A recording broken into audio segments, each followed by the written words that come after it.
nothing more would come out. But when you first get it, you're like, oh, yeah, this is going to be good. And then you keep getting higher and higher. And you're like, oh, my God. That is the difference, too, like, because people are like, oh, well, you drink. And, like, I haven't been drunk in, years.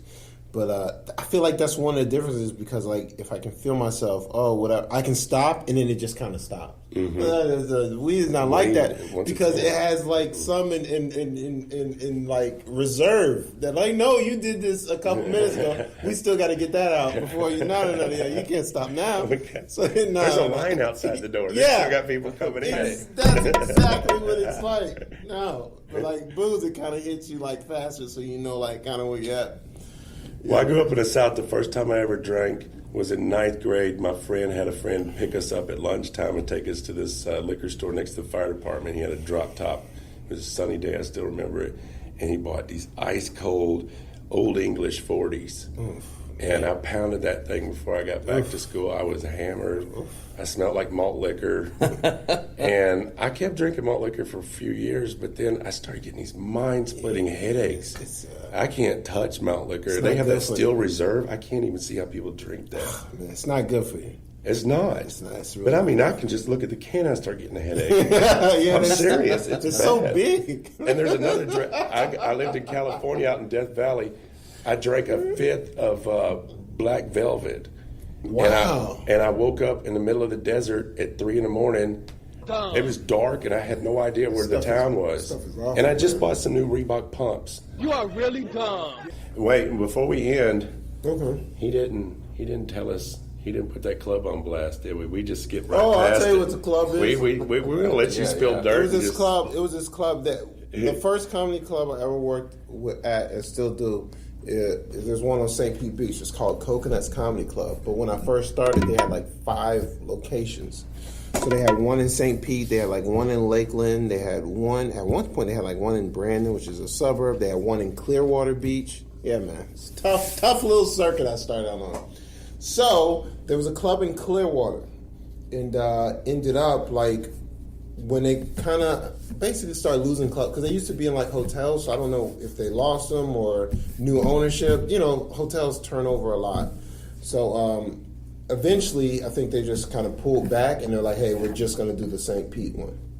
But like, they still would kind of book some of the same comics at the Clearwater one, but they were never there. Because it used to be when you went there, like the owners would be there, whatever, and then it was never there. So the guy that kind of owned whatever that building would always be there. His name is Larry Greenbaum. So Larry, he says man, that with a little bit of disdain. man. So, this guy owes me money. So, he owes you. Larry Greenbaum, I'll never forget. Booked me for whatever week. It's just a normal thing, right? You know, it's like a Friday, Saturday. So I get there on Friday, and the lights are off. But it's Florida, so like they had a tiki bar, so everybody's outside just boozing or whatever. It's Clearwater Beach, and I'm like, "Oh, is there a show tonight?" And then he goes, "I don't know what happened. The power went off." This is the guy working the bar. I'm like, "How do you not know what happened?" I'm like, "You got your power cut off, man, and now you got me coming to the show." I'm like, "Is there?" He goes, "No, there's still a show." So I call him, and he's like, "Yeah, no, there's still a show. There's still a show." I'm like, "Okay, I just want to make this clear. I'm getting paid whether we do shows or not." I was like, "No." He goes, No, yes. Okay. Get there. He goes, "Oh, somebody's coming to turn it back on." I'm like, "I'm not stupid, dude. It's 9 o'clock on Friday night. No one is coming to turn this power on." So no one came. So like, "Hey, do you want to do like a show in the bar or whatever?" I'm like, "Okay, cool." He was like, "Oh, the microphones are working." Of course, because you don't have power. So then do it. He goes, and so I called and he was like, "Oh, tomorrow's going to be back on. We're doing a show tomorrow." I'm like, "I'm getting paid for both nights." Yes. I get back, no power the next day. Just never answered a phone call, never answered the email. Now, granted, I haven't asked lately. That was like 2010. This is a long time ago. But he's never answered a phone call for the next like 3 months. And finally, I was like, whatever. I still think if he called him today and says, Hey, we got a show tonight and you will get paid for 3 days. you would show up. First of all, whatever you're gonna pay me, you owe $1,000 on top of that. The money went up, but now he just You were hoping for the straight best. ghost. Well, it didn't matter because that's when I lived in New York, so I had flown down and I had other shows that I was doing, and that just happened to be the Friday Saturday. Yeah. So if he would have just said, "No, the show," I would have picked up something else.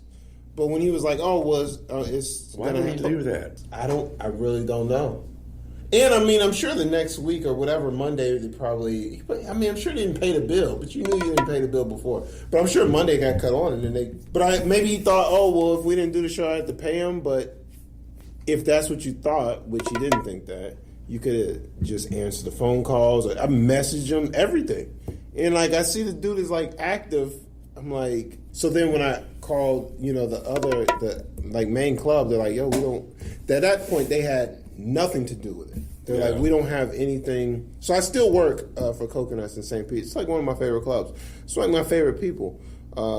And I don't think he does comedy at all anymore. But they still do the beach. But, they just drew back from other clubs. So I got no problem putting that dude on blast. But everybody needs a lump lesson, right, at the beginning where they take a couple knocks. I've had a couple shows where they're like, come here and we're going to pay you. And then at the end of the show, they're like, oh, we just... Somebody tried that on me like 3 months into comedy. I remember we drove to Daytona Beach. I had a very tough circuit, ladies and gentlemen.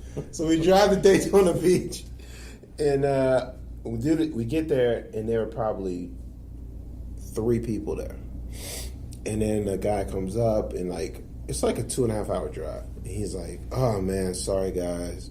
And I'm like, all right, it's just a few people. It's like, yeah, whatever, it'll be fine. We'll do the show. You don't have to.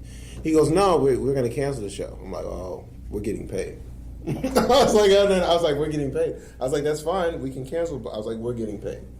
He goes, oh, well, I can't pay if you don't do the show. I was like, fine, we'll do the show. I said, but it's up to you. Either we're doing the show and we're getting paid, or we're not doing the show and getting paid. So then we did the show for like 4 people. You shook him down. And the guy that I was with was kind of like, not blown away. I'd only been doing comedy for 3 months, and I knew enough to be like, I'm not driving for 2.5 hours and then no show.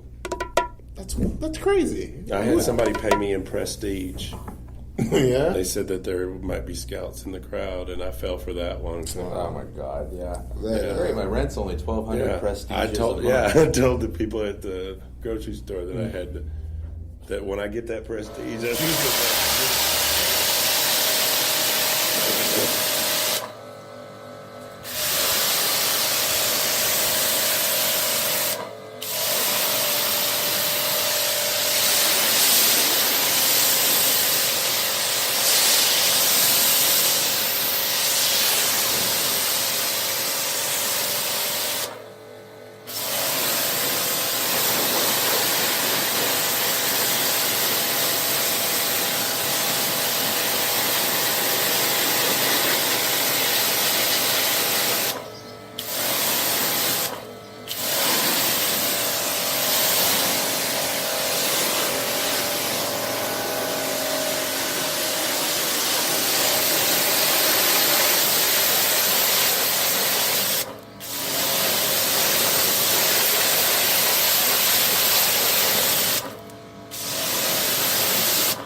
Seriously, if you stayed this long to listen to that, you're freaking nuts. And we like nuts. Not that kind of nuts. Crazy. We like crazy, right, Briar? We don't like nuts, do we? No. No, not nuts. But as a treat for your craziness, you get to listen to Sugarcane and Polymorph back to back. You're welcome.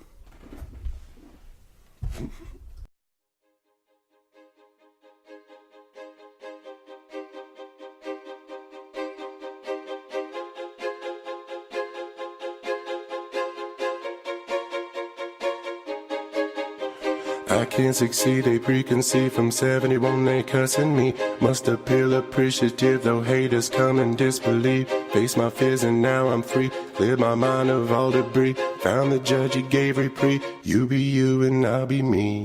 Get a fucking job, you fucking slob. Nothing in this life is free. So I reply, punch him in the eye, just try and stop me. I hate this world, the way we live, I hate the way we love and give. We used to care one turn upon, now we care when cameras on. Forced emotion, programmed thought, real come through when cameras off. Saw myself and make confessions, now I chill and count my blessings. Get a fucking job, you fucking slob. Nothing in this life is free. So I reply, middle finger high, fuck you, watch me. People tell me every day if I should or shouldn't. I wouldn't do it even if I was, I know I wouldn't. Change my ways, be your prey, with no say. Get out my way, and have a nice day. Never lived up to expectation, destined to fail and live in basement. Nothing venture, nothing gain. Feel the loss, feel the pain. Push away and shift the blame. Afraid to die but hate the game. Burn hot and lost the flame. Became the thing I used to hate. Get a fucking job, you fucking slob. Nothing in this life is free. So I reply, punch him in the eye, just try and stop me. I never fit in and stayed alone. I found myself and lost a home. Colored light shining down, cut the darkness, kill the clown. Feel the sound inside my soul, kept me young though I grow old. Lost my will of self-control, but through my beat my story's told. Get a fucking job, you fucking slob. Nothing in this life is free. So I reply, middle finger high, fuck you, watch me. People tell me every day if I should or shouldn't. I wouldn't do it even if I was, I know I wouldn't. Change my ways, be your prey, with no say. Get out my way, and have a nice day. Hard knocks, hard luck to keep your shit prepared to fight. Many jobs, failed attempts, ain't got no food, can't pay the rent. Though I'm trying, though I'm hustling, my whole life's always been puzzling. Help me, Lord, find my way, tell me that it's all okay. Get a fucking job, you fucking slob. Nothing in this life is free. So I reply, punch him in the eye, just try and stop me. Tried my best, I know I failed, I lost some friends and went to jail. Came out stronger than I was, headstrong, all because remember those who told me no, said I would never flow. Well, here I am, I told you so, watch me. Get a fucking job, you fucking slob.